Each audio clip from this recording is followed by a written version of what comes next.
आदब। मौजूद सामीन, आज मैं आपके सामने अवध के आखिरी बादशाह नवाब वाजिद अली शाह के सिलसिले की 8वीं किस्त लेकर हाजिर हुआ हूँ। 7वीं किस्त में बताया गया था कि नवाब ने रेजिडेंट की धमकियों के बावजूद कंपनी के नए मुआहदे पर दस्तखत करने से इनकार कर दिया था। रेजिडेंट ने बहुत कोशिश की कि बादशाह इस अहदनामे पर दस्तखत करके अपनी मर्जी से हुकूमत की बागडोर कंपनी को सौंप दे, मगर बादशाह ने ऐसा नहीं किया।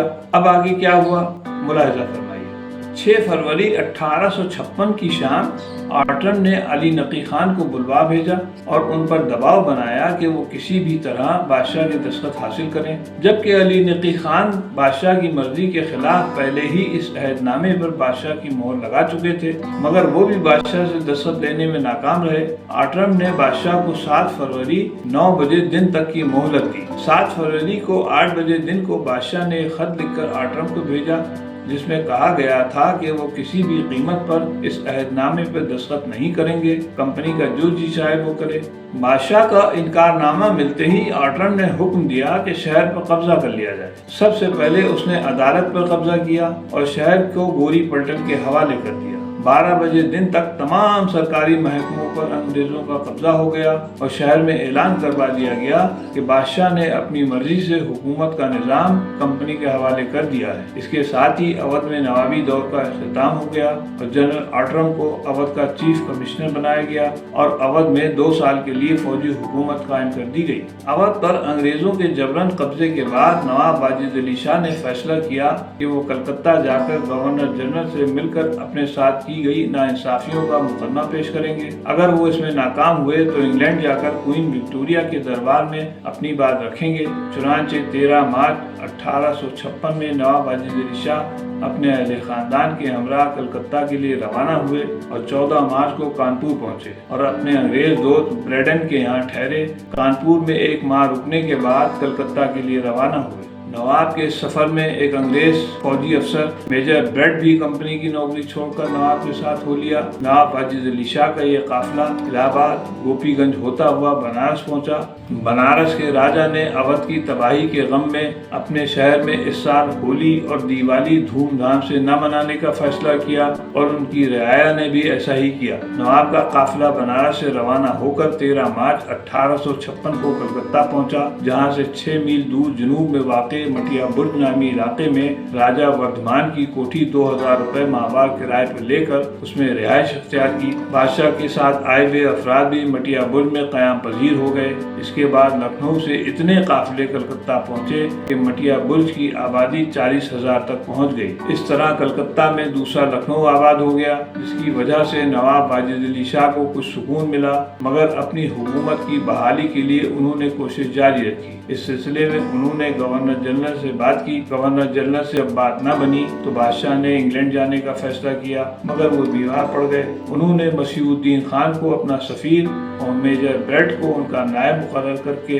अपनी वालदा मलका किश्वर, अपने भाई नवाब सिकंदर हशमत और वली अहद कैमा कदर को लंदन भेजा। मलका किश्वर, नवाब सिकंदर हशमत और दीगर अफराद 18 जून 1856 में पानी के जहाज के रास्ते लंदन के लिए रवाना हुए। लंदन पहुंचकर मेजर ब्रेड ने रानी विक्टोरिया के दरबार में सल्तनत अवध का मुकदमा पेश किया।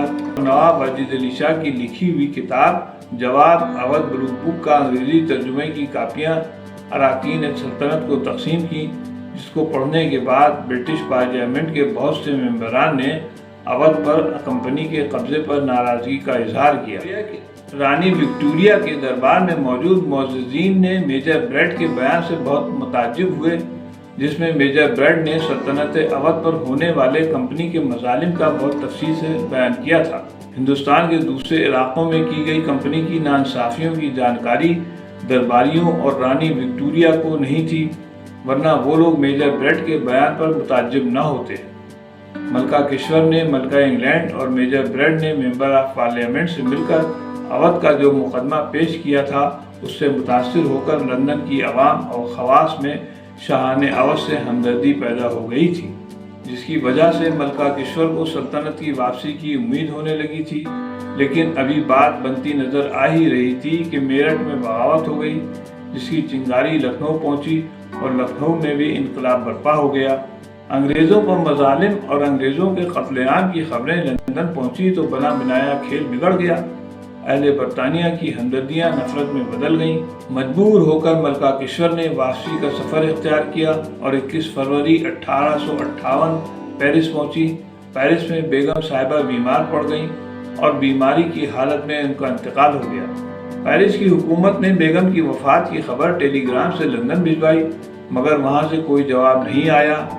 پیرس کے شاہی گھرانے نے ملکہ کشور کے کفن دفن کا شاہی انتظام کیا۔ تمام اراکین حکومت اور معززین شہر، ہزاروں افراد سیاہ لباس میں جنازے میں شریک ہوئے۔ ہزاروں عورتیں کوٹھوں پر کالے رومال لہرا رہی تھیں۔ سفیر روم کے صحن مسجد میں تابوت کے ملکہ کشور کو سپرد خاک کر دیا گیا۔ نواب سکندر حشمت کو ماں کے انتقال کا اتنا صدمہ ہوا کہ وہ بھی بیمار پڑ گئے اور 8 مارچ 1858 کو ان کا بھی انتقال ہو گیا۔ ان کے جنازے کو بھی شاہی اہتمام سے اٹھایا گیا اور ان کی ماں کے پہلو میں دفنا دیا گیا۔ اس کے بعد ولی عہد کو واپس لندن جانا پڑا۔ اب میں اپنی بات کو یہیں پر ختم کرتا ہوں۔ آگے کی تاریخ نئی قسم میں جلدی پیش کی جائے گی۔ تب تک کے لیے اجازت چاہتا ہوں۔ خدا حافظ۔